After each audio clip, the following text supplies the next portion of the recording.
함께 읽을 마가복음 8장 말씀은 4천 명을 먹이시는 내용이 1절부터 10절까지 등장합니다. 표적을 구하는 세대에 대한 이야기가 11절부터 13절까지, 또 바리새인과 헤롯의 누룩에 대해서 말씀하시는 내용이 14절부터 21절까지, 그다음에 벳세다 맹인을 치유하는 장면이 22절부터 26절까지, 그리고 베드로의 고백과 말씀에 대한 교훈이 27절부터 38절까지 이어집니다. 먼저 1절은 5천 명을 먹이신 사건과 이후에 등장하는 4천 명을 먹인 사건을 별개의 사건으로 보고 있다는 것을 알 수 있는 구절이 등장하는데, 그 무렵에가 바로 그 내용입니다. 그리고 2절은요, 이미 사흘이매라고 말하는데, 이것은 마가복음 6장 30절부터 44절에 등장하는 5천 명을 먹이시는 사건과 다른 당일에 일어난 사건이 바로 이 마가복음의 이야기인데요. 그래서 2절에서는 이미 사흘이다라고 말하는 것을 봐서 그것과는 다른 사건이라는 것을 알 수 있습니다. 그리고 5절에는요, 5천 명을 먹인 사건에는 5개의 떡을 가지고 남은 12강쥐가 있었고요. 본문에 등장하는 것은 4천 명이고 7개의 떡을 가지고 7강주리를 거둬들이게 됩니다. 그리고 10절은요, 달마누라 지방이라는데요, 이것은 오병이어 사건 이후에 이동하신 곳으로 볼 수 있고요. 마타의복음에 등장하는 마가단 지경으로 볼 수 있습니다. 게네사렛 땅 디베라 북쪽 수마일 떨어진 곳으로 볼 수 있습니다. 그리고 11절은요, 힐난한다라고 말하는데, 힐난하다라는 뜻은 감정을 개입해서 그 감정으로 비난한다라는 의미입니다. 바리새인과 사두개인이 예수님께 감정을 가지고 비난을 하기 시작했던 것을 알 수 있는 내용입니다. 그리고 표적을 구한다라고 말하는데요, 이것은 강력한 외적인 증거로서 그 메시아로서의 증거를 그들이 요구하는 것인데요.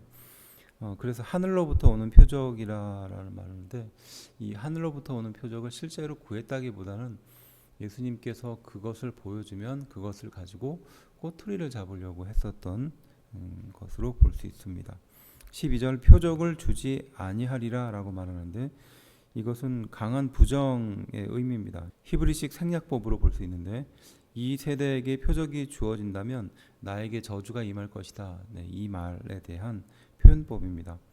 그러니까 절대 안 된다는 거죠. 14절은요, 떡 한 개라고 말하는데, 이적의 경험을 망각하고 영적인 것에 대해서 무지함을 보여주는 단적인 단어입니다. 15절은요, 사두개인과 헤롯의 누룩이다라고 말하는데, 사두개인과 헤롯의 누룩, 사두개인과 헤롯에 대해서 우리가 좀 살펴볼 필요가 있습니다.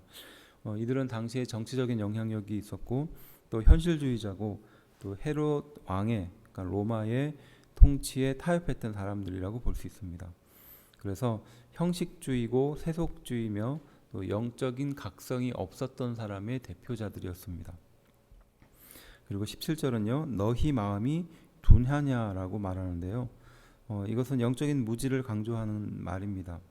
그래서 18절에 눈과 귀와 기억, 이것을 한층 강조하고 있는데, 그만큼 제자들이 영적인 무지 속에서 살고 있었다라는 것을 말하는 것입니다. 그리고 22절 벳세다라는 지역은요, 갈릴리 바다 북동쪽에 벳세다 윌리아스를 말하는 지역입니다. 24절은요, 치유의 과정을 담고 있습니다. 맹인에게 능력이 예수님께 나와야 한다는 것이고요. 그리고 그 나오는 과정을 직접 확인시키는 그 말입니다. 그리고 점차 시력이 회복되어서 계속 보게 되는 과정을 표현하는 것이죠. 25절에 등장하죠. 그리고 27절은요, 가이사라 빌립보라고 말하는데, 이건 팔레스틴 북부의 헤르몬산 남서쪽 기슭의 성읍을 말하는 것입니다. 전력적인 요충지고요, 헤롯 사후에 빌립 왕에게 주었습니다. 그리고 황제 디베로 가이사라의 이름을 따가지고 본인의 이름과 같이 붙여서 가이사라 빌립보라고 불렀던 지역입니다. 29절은요, 그리스도 신이라고 말하는데, 우리가 앞서 살펴봤던 마태복음의 베드로의 고백과는 좀 다르죠. 하지만 이 말씀에 그 내용이 함축되어 있다고 볼 수 있습니다. 곧 하나님께 선택받고 부름을 받은 자라는 뜻이죠. 32절은요, 항변했다고 말하는데, 베드로의 상식과 생각과는 도저히 이해할 수 없는 예수님의 말씀이었기 때문에 그것을 다르게 말했다는 내용입니다.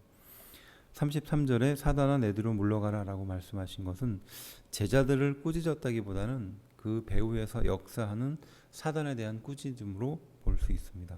그래서 33절에 나와 있듯이 하나님의 일과 사람의 일을 분간하도록 말씀하고 있는 것이죠. 38절은요. 자기 목숨을 구하느라 영원한 생명을 잃어버린 상황에 대해서 말합니다. 그래서 음란하고 죄 많은 세대를 말하죠. 여기서 음란하다라는 것은 우상 숭배하는 것을 말하고요. 죄 많은 것은 또 그에 합당하도록 일시적인 쾌락에 빠져 있는 죄 많은 세대를 말하는 것입니다. 그리고 인자라는 단어를 스스로 말씀하셨는데 이 인자라는 말은 자신을 겸손히 낮춘 상태를 말하는 것입니다. 그리고 누가복음 12장의 중심에 나와 있는 인자와 더불어 이 마가복음에 등장하는 인자를 좀 연구할 필요가 있을 것 같습니다.